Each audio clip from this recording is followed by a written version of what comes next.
en esta computadora. Muy buenos días.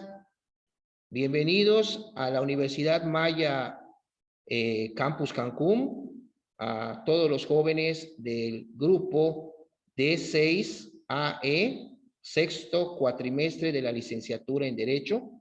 Bienvenidos a la primera clase de la materia de Introducción al Sistema Acusatorio, Penal Acusatorio, en donde veremos los tres sistemas de enjuiciamiento que existen, pero nos vamos a estar enfocando mucho a lo que es el actual sistema, que es el que se está aplicando. Bienvenidos Ángel, Joel, Rosario, y voy a darle vuelta a la computadora para que vean ustedes que están todos sus compañeros. Hasta que esté echando relajo ahí atrás, ¿ya? Así como el Rey León levantó la canción.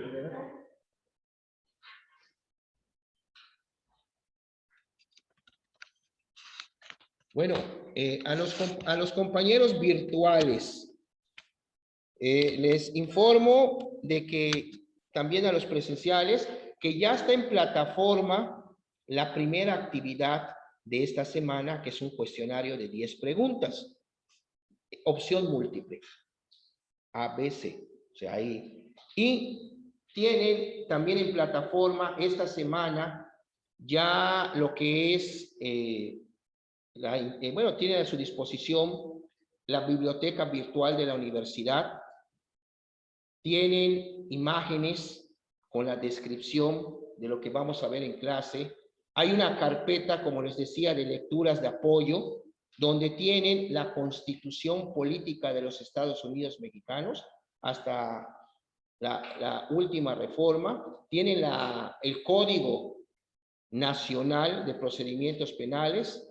Tienen una lectura sugerida respecto a los temas que son los sistemas, los diversos sistemas de enjuiciamiento que han existido, y tienen una síntesis de todos los temas y las clases por ver, que en el cuestionario, que es la actividad de esta semana, menciona que lean lo que es esta síntesis de 22 hojas, lo que la pueden ver por acá, para efecto de que contesten su cuestionario.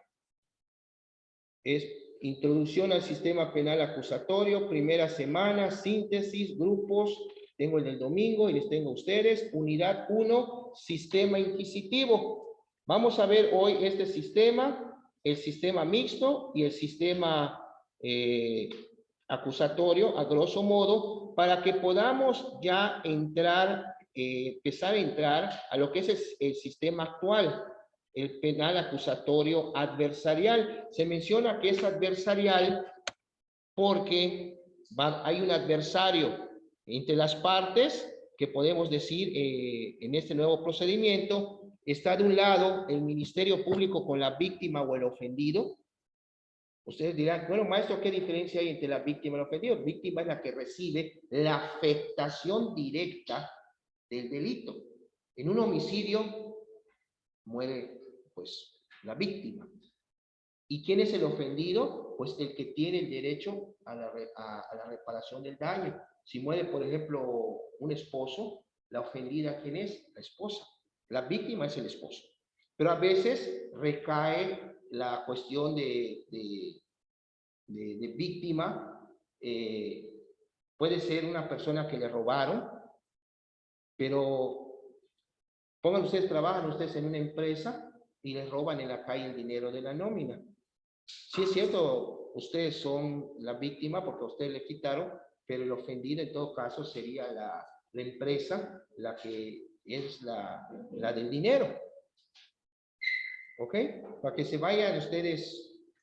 Bueno, vamos a ver, jóvenes, e incluso a los que están en casa, para ese programa de esos que pasan en Televisión Azteca.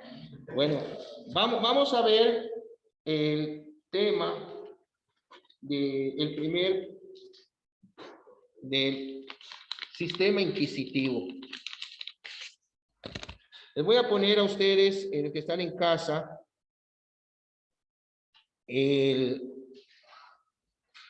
Voy a compartir la pantalla.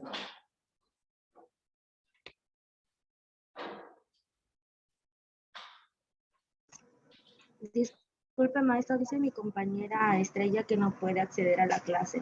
¿Perdón? Comenta mi compañera Estrella que no puede acceder a la clase. Pero ¿cómo? Ahorita lo checo. Nada más Sí, gracias. que tienen en cada semana van a tener la misma clave para entrar a Zoom. A ver, primera clase, primera semana.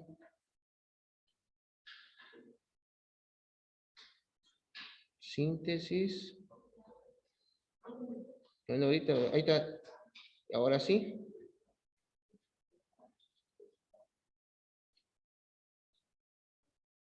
Estrella Chablé y Oscar Jacobo.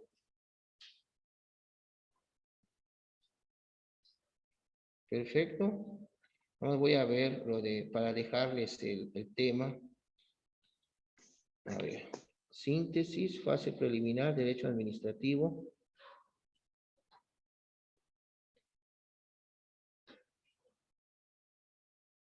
Ahí está. Introducción al sistema acusatorio.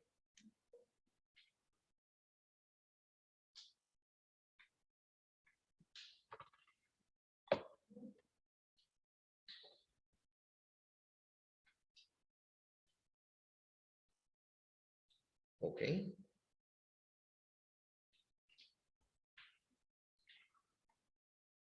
Ángel Castillo Canales. ¿Quién es? Es el del A. ¿No? No es que se sentaba por ahí, conversaba mucho. Ángel Fernando Castillo. Soy yo, profe, pero quiero entrar a mi computadora. Qué bueno. ¿Eres? ¿Es eres? Sí. ¿Qué pasó, Ángel? ¿Cómo estás? Bien, profe. Sí, sí. Ya me quemó. Oye, que Chuck te quiere saludar. Ahí voy a mirar aquí la máquina. No, ni me lo ponga en la cámara. Ahí está. Me deja morir. Sí. No, ahí están los compañeros. Bueno, vamos a ver, les voy a poner lo que vamos a ver para los que están en casa puedan ver la cuestión esta de compartir la pantalla. Bueno. ¿Qué están haciendo?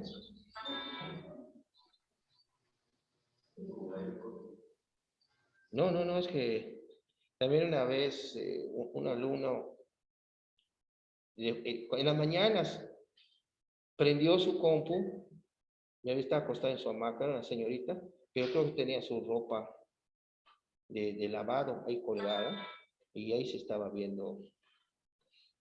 Digo, tenga cuidado el fondo, ¿no? Como ese marido que le pegó a la señora. Y por favor, déjame después, eso es una cobardía. No, eso no se hace.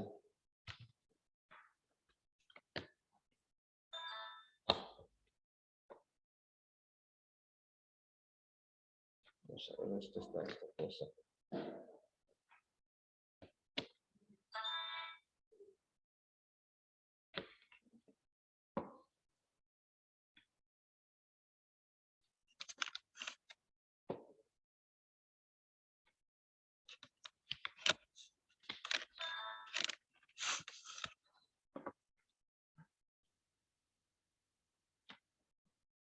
Es que no sé por qué está ahí está, ya está. Vamos a ver. Pero bueno, fíjense, todos somos el primer grupo que estamos en la cuestión híbrida, ¿no?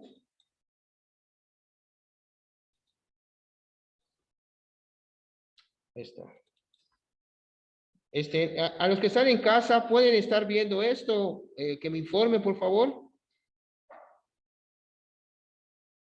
Si están viendo la síntesis.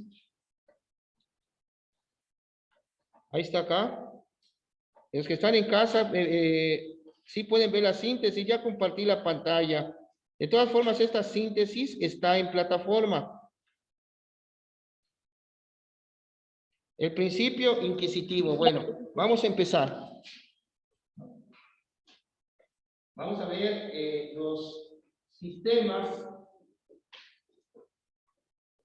de enjuiciamiento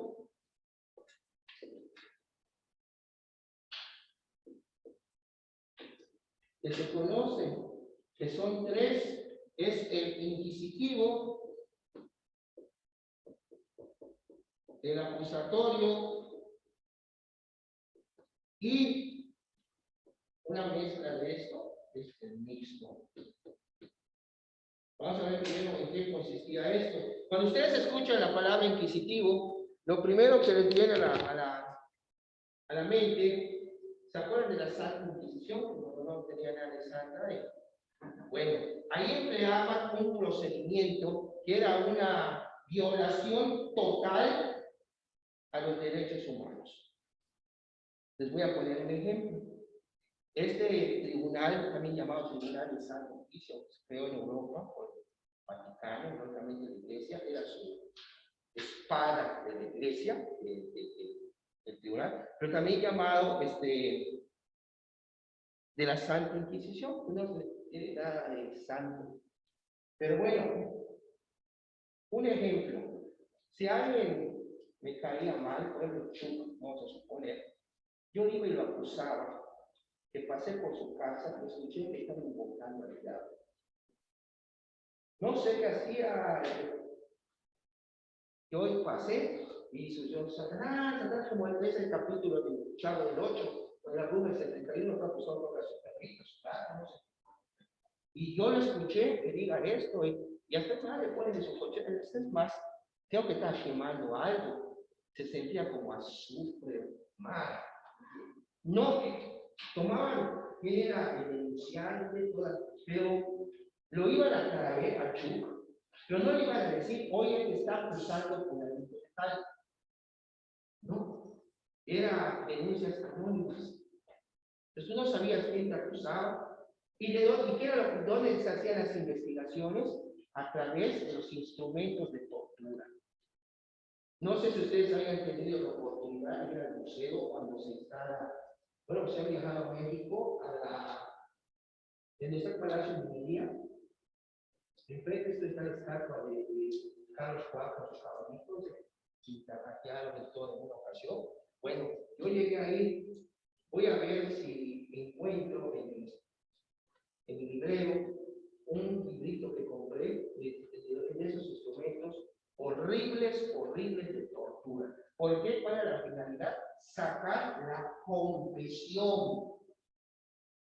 Hay personas que sin deber primero y por el dolor, sí, tengo tratos con el chamuco. ¿Pero por qué? Porque es tanto, pero eso, díganme ustedes, o sea, sacar una confesión, cuando está prohibidísimo. Hay la ley para prevenir y sancionar la tortura. Penadísima la tortura. Incluso en el sistema anterior, hubo su época de que la confesión era la madre de las pruebas. Decían, a confesión de parte, relevo de prueba. ¿Pero qué? Empezaron de que con la tortura, bueno, empezaron a decir, bueno, incluso con la confesión se podía sentenciar, el juez se podía sentenciar condenatoriamente solo con tu confesión. Ya dijiste que sí, ya es como te hacen los judiciales, te golpeaban. Fírmale aquí, ya con eso, porque hay lo van a ver ustedes también en la síntesis, que hay podríamos decir, bueno, así se consideraba en el sistema anterior, la cuestión de que las primeras declaraciones que se rinden ante un juez eran las que tenían mayor validez que las que venían después, porque dicen, bueno, porque después ya se pudo haber aleccionado. Y acá, en cambio, las primeras son las más cercanas en tiempo de cuando ocurrieron los hechos.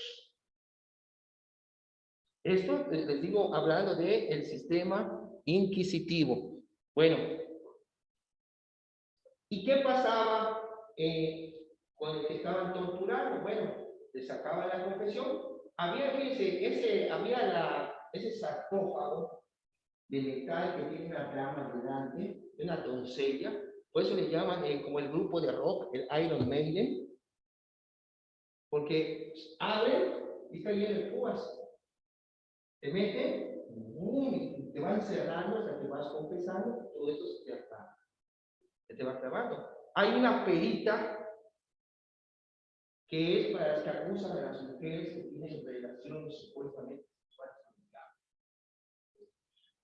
Bueno, esa perita se las introducen, se abre, es que el dolor debe sentir. Hay otra cosa muy fea como una pirámide de metal con punta, y ahí te sientan sin pantalón. Y en ese dolor, o sea, es buscar el sufrimiento. Si también, que no lo crean, la tortura tiene su ciencia. Buscan cómo provocar el dolor. Pues, las personas varían en cuanto a su tolerancia al dolor. Se ha puesto a veces que un hombre no aguanta y una mujer le dice, imagínate si parieras, no vas a aguantar. Pero fíjense cómo es que el dolor está asociado con la tortura, porque pues, ¿y qué pasaba? Confesaban, era o no era, la hoguera, y le confiscaban sus bienes. Por eso la iglesia llegó a tener incluso, hasta en México, porque también aquí estuvo el tribunal del Santo Oficio en México, llegó a tener un poder económico mayor que el del Estado. Por eso cuando llega la época de las leyes de reforma, con Benito Juárez, hasta aquí, y separa la iglesia del Estado. Primero. Y segundo, viene la confiscación, porque tenían muchos predios que llamaban de manos muertas, porque nadie los trabajaba. Decían, no, son predios de Dios, ¿no? Y como no quiso hacer caso la iglesia de las leyes, vino entonces la expropiación de bienes eclesiásticos. Por eso ven que la iglesia no puede ver ni en pintura a don Benito Pablo Juárez García. No lo puede ver. O sea, porque le han quitado todo, le restó poder económico. Y fíjense, la iglesia manejaba todas las actividades, por las cuestiones del registro civil. Don Benito Juárez instituyó el registro civil en México y estableció el matrimonio como un contrato civil. O sea, tú te casas, pero te puedes divorciar. O sea, quedan las partes otra vez en actitud de poderse volver, bueno, si quieren otra vez entrar al mismo, volverse a casar, ¿no? Pero bueno, y antes que era el bautismo, ¿quién lo veía? La iglesia. Los registros de los niños, la iglesia. Defunciones, la iglesia. Matrimonios, y ahí no hay divorcio, hay anulación. Hay un tribunal eclesiástico, según el derecho canónico, que te puede anular tu matrimonio, pero no hay la figura del divorcio. El divorcio es la figura jurídica. ¿Estamos? Bueno, ¿hay alguna pregunta acá de este ejemplo que les estoy dando del tribunal de la Inquisición? Bueno, pues para que vayan ustedes enfocando la cuestión de lo que se debe tener de inquisitivo. Si tienen ustedes su celular que usar, pueden bajar de una vez la síntesis y pueden ver, porque la síntesis ya la abrí aquí con sus compañeros que están en casa, para que lo puedan ver. El principio inquisitivo, también llamado sistema inquisitorio solamente, o inquisitorial, es un principio jurídico propio del derecho procesal de ordenamientos jurídicos históricos, en el que el juez o tribunal que instruía y juzgaba el proceso era parte activa en dicho procedimiento, sumando sus propias alegaciones y pretensiones a la causa en la que posteriormente va a emitir una sentencia. Bueno, después del capítulo 1, los sistemas de enjuiciamiento, el inquisitivo y el mixto. El sistema inquisitivo, como punto de partida, es preciso definir qué es un sistema de enjuiciamiento. O sea, por eso se llama sistema, porque se va a enjuiciar, es una estructura de enjuiciamiento. Y se entiende por tal el conjunto de instituciones, normas y procedimientos y autoridades que intervienen en la impartición de justicia de un país. Entiéndase por sistema de enjuiciamiento la forma, modo o manera como un Estado resuelve los conflictos interpersonales de sus gobernados y que de este sistema refleja con mayor exactitud los contenidos democráticos o autocráticos de su constitución, existiendo una relación directamente proporcional entre un Estado de derecho de corte autocrático con los sistemas de enjuiciamiento inquisitivo y viceversa, los estados más liberales y democráticos con los sistemas de enjuiciamiento acusatorios y orales. Es decir, entre más autocrático sea un estado, más inquisitivo será su sistema de enjuiciamiento. No por nada, los autores señalan que este sistema tiene como fuente jurídica el derecho romano imperial de la última época, prosiguiendo con la Inquisición perfeccionada por el derecho canónico y que permeó por toda Europa continental a partir del siglo XIII. Estamos hablando ahí por los años de 1200 y fracción. Luego entonces el sistema inquisitivo es propio del absolutismo, donde la administración de justicia descansaba en una sola persona, o sea, el soberano, que la delegaba a terceros para que la ejercieran materialmente.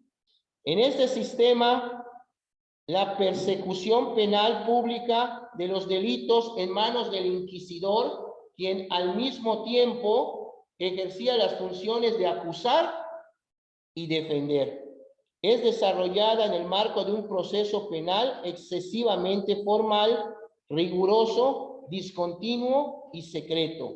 Por ende, escrito, pues en él, mediante el levantamiento de actas, se construía el material a partir del cual se iba a dictar el fallo.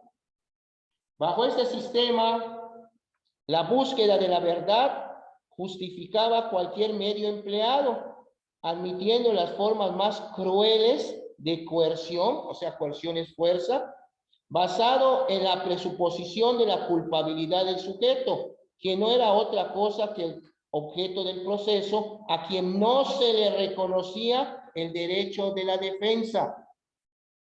Pues si era culpable, no merecía tal derecho, y si era inocente, pues no importaba, pues el inquisidor, al fin de cuentas, lo descubriría.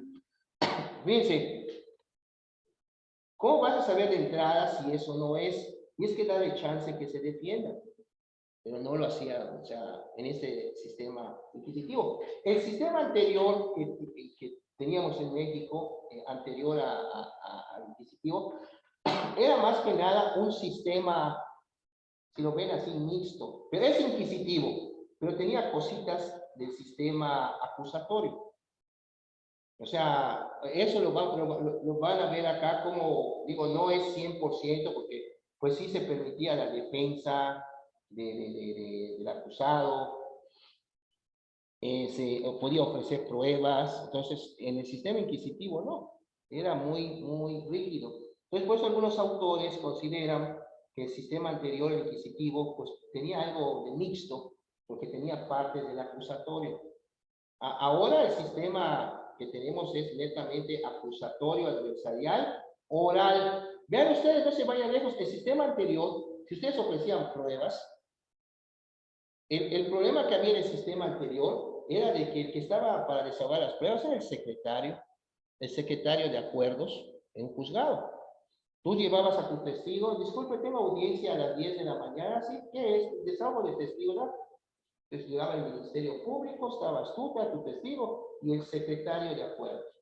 Entonces tú empezás a interrogar a tu testigo, no, o la objetaba el Ministerio Público. No, esa pregunta el objeto, porque lo que le está preguntando el abogado ya está en el expediente. Digo, ¿dónde está en el expediente? No aparece. Entonces, a ver, el secretario no buscaba qué hacer, se paraba, iba al cubículo del juez a preguntarle, oiga, señor juez, está preguntando acá, objetó el ministerio, y el juez desde su cubículo, aceptas, y les así, que sí, se acepta la pregunta, conteste usted, testigo, pero si ustedes se dan cuenta, ¿qué se está empleando allá? La oralidad. O sea, no es todo. Por el sistema anterior inquisitivo, una de sus características es que era escrito y secreto. Ahorita con la nueva figura que hay en este sistema penal acusatorio, los juicios orales, está la figura del descubrimiento probatorio. Vaya, en la etapa intermedia, cuando las partes ofrecen sus medios de prueba, no te puedes guardar ninguna prueba para que la quieras sacar para apantallar al Ministerio Público al momento de juicio, no. Toda esa etapa intermedia de este nuevo sistema sirve de filtro para que cuando lleguen al juicio, que es la tercera etapa, ya todos, ya el juez de control que dio la etapa intermedia, ya vio primero que no haya violación de derechos humanos. Segundo, que las pruebas efectivamente sean correctas. Porque aquí también, si tú ofreces una prueba y fue obtenida ilegalmente, es nula. Por eso tiene que ustedes pasen y abren su buzón de la que van a acusar. Ahí está, miren, ofrezco esta cosa. Y bueno, ¿y cómo las obtuviste? Si son documentos que tú no debes de tener. Entonces, eso puede caer, que incluso la Constitución lo dice, que toda prueba obtenida de manera ilícita es nula. Ahí me acuerdo que en el diplomado me dieron una anécdota del árbol de los frutos podridos. Un árbol que da frutos podridos es porque su origen también es podrido. Se están refiriendo a la prueba. Si van a ofrecer una prueba, ¿a qué quieres acreditar? Bueno, yo tengo, pero no lo puedo presentar porque me decimos de dónde saqué estos papeles y además ni me den valor probatorio. Voy a decirle, ofrezco el informe que rinda la Comisión Federal de Electricidad respecto a cuál es el domicilio del señor tal, según donde se da el servicio, y la comisión va. Entonces tú le estás dando un principio legal a la prueba, y ahí va a aparecer, porque tú quieres demostrar, entonces esa vez le da la vuelta de manera legal. Esto es del nuevo sistema. Bueno, vemos a continuación lo que es la ubicación temporal de este sistema inquisitivo. Como se ha visto en otras latitudes, se ubica el inicio de este sistema en el Segundo Imperio Romano y en Europa continental a partir del siglo XIII. Pero para lo que este trabajo interesa, nos limitaremos a hacer una ubicación temporal de la vigencia de este sistema de enjuiciamiento en nuestro país, o sea, en México. Para tal efecto, debemos recordar, ya se está yendo el tiempo, 40 minutitos. A los jóvenes que están en casa, si se corta, vuelvan a entrar para que los vuelva a admitir y continúe la grabación, jóvenes, los que están en casa. Bueno.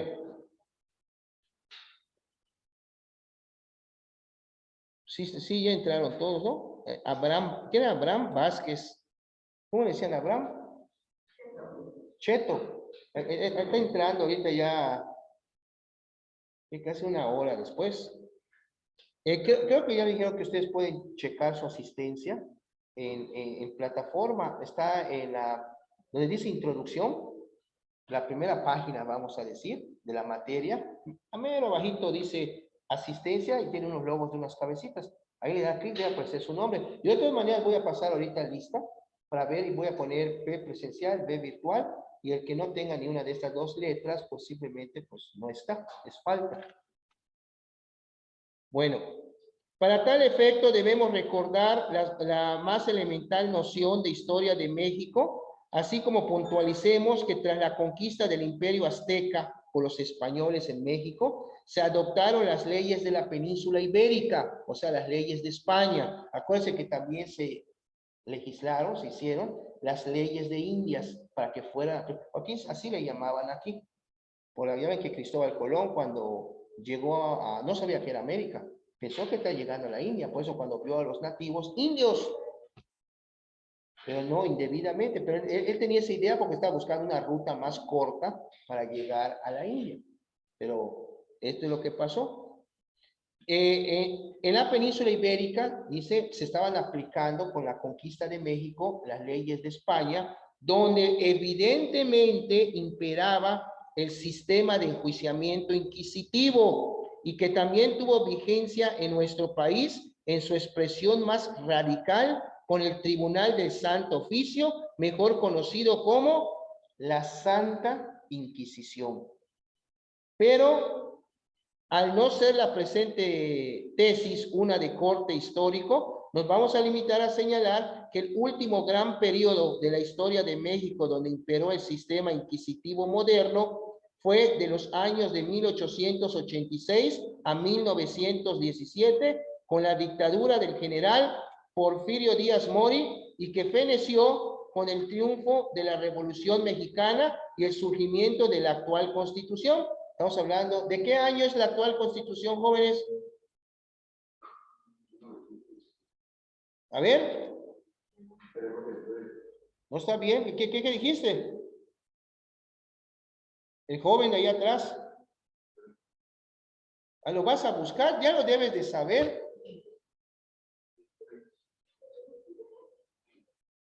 ...1917... O sea, 1917 es la constitución actual y la anterior cuando separaron a la iglesia del Estado, ¿se acuerdan? Que era una constitución radical anterior a esta, ¿cuál es? Bueno, la ley de reforma se incluyeron en la constitución. ¿Pero de qué año fue esa constitución? La anterior a la del 17. 1857. Y fíjense, nada más les voy a decir una cosa, joven. Fíjense qué radical era esa constitución, que Porfirio Díaz, siendo presidente, él vivía en unión libre con una sobrina que ya estaba en agonía. Y la sobrina, pues era su pareja. Pues, ¿sabe qué? Me voy a ir al infierno, que esto, bueno. ¿Qué fue lo que hizo? Mandaron a hablar al obispo para que los casara en el lecho de muerte, y dijo el obispo, no. Abjura la Constitución del 57 y les caso. Abjurar es echarse para atrás después de que juraste. Y tuvo que hacerlo Porfirio Díaz para que los pudieran casar en el lecho de muerte de la señora y la señora se fuera tranquila. Pero fíjense qué fuerte era esa constitución, qué radical, qué liberal, la de 1857. La anterior era la conservadora, la de 1836 con Antonio López de Santa Anna. Acuérdense que tuvimos, era cuando el sistema de México de federalista pasó a centralista. Todo se centraba, los estados se volvieron departamentos. Es cuando vino la historia esa que nos vacilan, cuando nos dicen la hermana República de Yucatán, porque ven que tiene hasta su bandera y todo. No, se separó de la República, porque pues eran prácticamente partidarios del sistema federalista. No querían nada con Antonio López de Santa Anna, porque era el centralismo. Y la constitución anterior a esa era la primera del México independiente, la de 1824. O sea, jóvenes, esto es, digo, saber también algo de historia. A veces, pues, yo quiero pensar que no les gusta, pero hay que tener lo que se llama cultura general. O sea, saber, ustedes pueden ir a tomar un café y hoy están hablando sobre un tema y tú quieres, digo, opinar o meter tu cuchara, como dicen, en la plática y decir, bueno, debes de saber sobre el tema para no caer en ridículo. Por eso es muy importante la cultura general. Esto es historia, pero es parte de la cultura general, ¿no? Ya hablamos también de parte de la cultura general. Es también parte de la cultura. Todo esto. A mí, jóvenes, yo puedo leer un cómic, hasta un libro de filosofía. O sea, digo, si es cierto, a mí me acuerdo que mi abuelo me decía, ¿qué estás leyendo eso? Me va a dar un libro, pero ahora yo les leo de todo, porque quieren, y yo me meto también en Wikipedia o en los videos que hay que hablan de los Anunnakis y todas esas cosas, pero ya está en tu criterio, tú vas a normar un criterio. Sí, porque yo estoy viendo los de Anunnaki, pues estoy viendo a alguien Covenant, o sea, ¿no? Me respeto, digo, para eso de la cultura sumeria y todo ese relajo. Pero eso es cultura general. ¿Sabes? Las noticias, ¿qué está pasando en México? La desgracia de lo de la línea 12, desde lo del metro que se cayó los vagones. ¿Cómo está eso? Y bueno, que estás enterado. Y cuando tú opinas, tu opinión pues viene de varias fuentes de que tú ya tienes previamente para poder emitirlo. Por eso esto es muy importante. Bueno, si ahorita estamos comparando lo del sistema inquisitivo con, ya les dije, vean la confesión. Ahorita, si no quieres declarar, no declaras. Pero no por eso tu silencio va a ser interpretado como que es culpable, porque que calla otorgas. No. Te dan la oportunidad que declares, pero constitucionalmente tienes el derecho a permanecer callado, o sea, no declarar, y mucho menos en tu contra. Y tiene que estar presente tu abogado. Por eso es muy garantista este nuevo sistema de justicia penal. Bueno, aquí creo que todavía queda un poquito más de tiempo. Bueno, aquí debemos recordar que no es sino hasta el año de 1901, un año antes de que se creara el territorio de Quintana Roo. El territorio de Quintana Roo fue en 1902, por el problema de la guerra de castas. Yucatán ya no podía con la bronca esa, pues en la federación se hizo cargo y creó el territorio de Quintana Roo en 1902. Hasta el año de 1901, cuando se crea en México la figura jurídica del Ministerio Público y la Procuraduría General de Justicia como un órgano autónomo dependiente del Poder Ejecutivo, separándolo del Poder Judicial de la Federación al cual pertenecía. Por eso ven que se llamaba Policía Judicial, porque antiguamente en el sistema era para cumplir órdenes y la aprehensión y todo del Poder Judicial. Pero ya cuando pasa con el Ministerio Público se le quedó el nombre. Y ahora, pues, algunos estados han cambiado sus nombres como Policía Ministerial. Otros estados hablan como de Policía de Investigación Ministerial o Investigación Criminal. Es un nombre así muy rimbombante. Pero y en Yucatán todavía hay una cuestión que me estaban comentando de que no tienen policía ministerial, se la tienen que pedir a seguridad pública cuando una persona va a denunciar para que le designen unos policías para que hagan esa labor.